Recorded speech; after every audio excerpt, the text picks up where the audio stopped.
मित्रों नमस्कार, जय माँ कामाख्या। कैसे हैं आप सभी लोग। मैं अपने वायदे के अनुसार आज एक नए गंभीर विषय पर चर्चा करने के लिए आपके सम्मुख उपस्थित हूँ। मेरे बहुत सारे दोस्त, बहुत सारे जानने वाले, बहुत सारे श्रोता लोग एक सवाल लगातार पूछते हैं, क्या मेरा प्रेम विवाह होगा। मित्रों, शादी एक पवित्र और सार्थक बंधन है और हर व्यक्ति की कामना होती है कि उसे उसके जीवन में एक अच्छा सहयोगी, एक नेक सहयोगी, एक जीवन साथी मिले, जिसके लिए वो अपने आसपास नजरें भी दौड़ाता है। कोई मिल जाए तो उसे प्यार भी करने लगता है, लेकिन शादी उसी से हो ऐसा हर बार नहीं होता। आज हम इसी विषय पर चर्चा करेंगे कि ज्योतिष के दृष्टि से देखने की कोशिश करेंगे कि प्रेम विवाह होने के लिए क्या होना जरूरी है। प्रेम विवाह के लिए सुनिएगा, प्रेम विवाह के लिए हमें 5वें, 7वें, 8वें तथा 11वें भावों को देखना होता है। जिन राशियों को देखना होगा वह राशि है मिथुन, वृश्चिक और मीन। और जिन ग्रहों को देखना होगा विशेष तौर पर प्रेम विवाह के लिए वह है मंगल, शुक्र, राहु, चंद्रमा और बुध। प्रेम विवाह स्थापित करने के लिए सबकी बारीकी से जांच अत्यंत महत्वपूर्ण है। कुंडली में प्रेम विवाह का योग जानकारी करने के लिए आप चलिए हम हर एक चीज पर विस्तृत चर्चा करते हैं। जैसे कि हम पहले उठाते हैं 7वां भाव। 7वां भाव जो है वह रिलेशनशिप का घर है। यहां से हम सभी तरह के partnership, marriage partner, sex partner, romance partner, शारीरिक सुख आदि के लिए यह महत्वपूर्ण भाव है। यह भाव हमारी शादी और शादीशुदा जिंदगी के बारे में भी बहुत कुछ बताता है। इसलिए ज्योतिष शास्त्र में प्रेम विवाह के संकेत को ढूंढने के लिए यह महत्वपूर्ण घर है, जिसको हम 7वां भाव कहते हैं, महत्वपूर्ण गृह है। इसके बिना इसके गृह के स्वस्थ और मजबूत हुए किसी भी रिलेशनशिप में कोई भी खुशी नहीं मिल सकती। अब हम बात करेंगे 5वें भाव पे। मित्रों, 5वां भाव या 5वां घर रोमांस, अफेयर की जानकारी देता है। अतः हमें इस कुंडली के अंदर कुंडली में जो प्यार का और रोमांस की जांच करनी है, उसके लिए इस भाव की भी जांच करना बहुत महत्वपूर्ण हो जाता है। लव मैरिज के लिए 5वां भाव भी पूर्ण रूप से स्वस्थ और मजबूत होना चाहिए। इस भाव में स्थापित किसी भी ग्रह भी आपके लव और जो रोमांस है ना, उसको प्रभावित कर सकते हैं। अगर 5वें भाव में प्रेम विवाह को सपोर्ट करने वाले ग्रह नहीं है तो विषय सोचनीय है। अब हम देखते हैं 8वां भाव। जो 8वां घर कुंडली का, हमारे हॉरोस्कोप का, हमारे जन्म कुंडली का जो 8वां घर है वो भावनात्मक, इमोशनल रिलेशनशिप, अंतरंगता बोलते हैं, यौन सुख के लिए या सेटिस्फैक्शन के लिए, संतुष्टि आदि के लिए सूचित करता है। वह इन चीजों की तरफ भी इशारा करता है जो गुप्त है। कुंडली में शादी योग जांच करते समय इसका सीधा असर नहीं होता, लेकिन यह लव रिलेशनशिप की प्रगाढ़ता के लिए एक महत्वपूर्ण जिम्मेदारी निभाता है और संकेत भी देता है।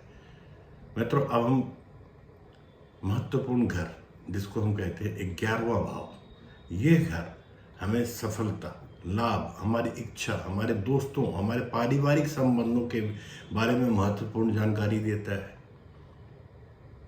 प्रेम योग के लिए भी इस भाव को सीधा तो उत्तरदायी नहीं माना जाता, लेकिन पारिवारिक संबंध के लिए यह अत्यंत महत्वपूर्ण भाव है।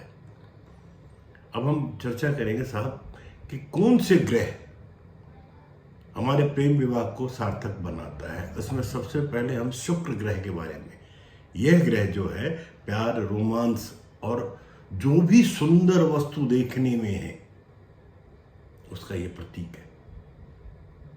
आपकी बेवहोता का, आपके सुख का यह प्रतीक है। इस ग्रह को शादी, प्यार और रोमांस के लिए बहुत बड़ी जिम्मेदारी दी गई है, या हम ये कहें कि इसको हम पूर्णतः उत्तरदायी मानते हैं। यह शादी के लिए प्राकृतिक सूचक का काम करता है। पुरुषों के लिए यह पत्नी तथा स्त्रियों के लिए पति के बारे में सूचना प्रदान कराता है। इसलिए ज्योतिष शास्त्र में प्रेम विवाह की कुंडली बनाते समय लव मैरिज के मामले में शुक्र ग्रह की बहुत महत्वपूर्ण भूमिका होती है, या ये कहे कि शुक्र ग्रह अत्यंत ही महत्वपूर्ण ग्रह होता है। अब हम बात करेंगे दूसरा ग्रह जो जिम्मेदार ग्रह है, मंगल ग्रह। यह ग्रह पुरुष ऊर्जा, पौरुष को दर्शाता है। लड़कियों के मामले में यह बॉयफ्रेंड के बारे में बतलाता है, उसके कौन पुरुष मित्र है उसके बारे में बतलाता है। मंगल ग्रह हमारे भीतर का जुनून है, पैशन, फायर है, हमारे अंदर जोश है, उसको यह प्रदर्शित करता है। अब मित्रों, अब हम बात करेंगे राहु के बारे में। राहु असंतोषी, लालची कहना ठीक नहीं होगा, इच्छाओं या ये कहें कि अतृप्त कामनाओं को प्रदर्शित करता है। ये जो तृप्त ना होने वाली कामनाएं हैं उसको राहु प्रदर्शित करता है। जो परंपरा या सामाजिक मापदंड के खिलाफ है, यह किसी भी व्यक्ति की कामुकता को तय करता है और जीवन में आनंद लेने की इच्छा शक्ति को भी दर्शाता है, या यूं कहें कि अचानक अपरंपरागत निर्णय लेने में मदद करता है। और प्रेम विवाह के लिए शुक्र के बाद इसकी सबसे बहुत बड़ी महत्वपूर्ण भूमिका होती है। अब हम बात करेंगे ग्रहों के युवराज बुध ग्रह के बारे में। बुध ग्रह को प्रेम विवाह के मामले में हम सिर्फ सहयोगी के रूप में देख सकते हैं, या देखना भी चाहिए। इनकी जिम्मेदारी से एक सहयोगी, साथ में सपोर्टिंग ऊर्जा देने के लिए ही एक जिम्मेदारी है इनकी, क्योंकि यह ग्रह एक राजकुमार की प्रवृत्ति वाला है जो हमेशा आनंद लेगा, मौज करना चाहता है। यह युवा ऊर्जा का प्रतीक है। यह विपरीत लिंग के सोच को भी प्रदर्शित करता है। पुरुष को स्त्री के बारे में, स्त्री को पुरुष के बारे में एक सोच, एक धारणा बनाने के लिए भी जिम्मेदार है। इसलिए प्रेम विवाह के निर्णय में बुध ग्रह की दशा और दिशा का सही होना अत्यंत आवश्यक है। अब मित्रों, एक और ग्रह है जिसके बारे में प्रेम विवाह में जो सबसे इम्पोर्टेंट रोल प्ले करता है, या ये कहें कारक है, वह है चंद्रमा, मन। कुंडली में, किसी भी कुंडली में प्रेम विवाह का योग स्थापित करने का अंतिम ग्रह चंद्रमा है। यह मन को नियंत्रित करने वाला और प्रेम तथा रोमांस के मामले में सबसे महत्वपूर्ण कारक ग्रह है, क्योंकि प्रेम विवाह हो या अरेंज मैरिज, आपके अंदर लव, रोमांस, प्यार, सहानुभूति या रोमांस के प्रति झुकाव होना चाहिए। क्योंकि बहुत लोग, या ये कहें कि बहुत कुछ लोग ऐसे भी होते हैं जो बहुत गंभीर होते हैं, उनके लिए जीवन साथी बहुत महत्वपूर्ण होता है, इमोशनल होते हैं, सेंटिमेंटल्स होते हैं।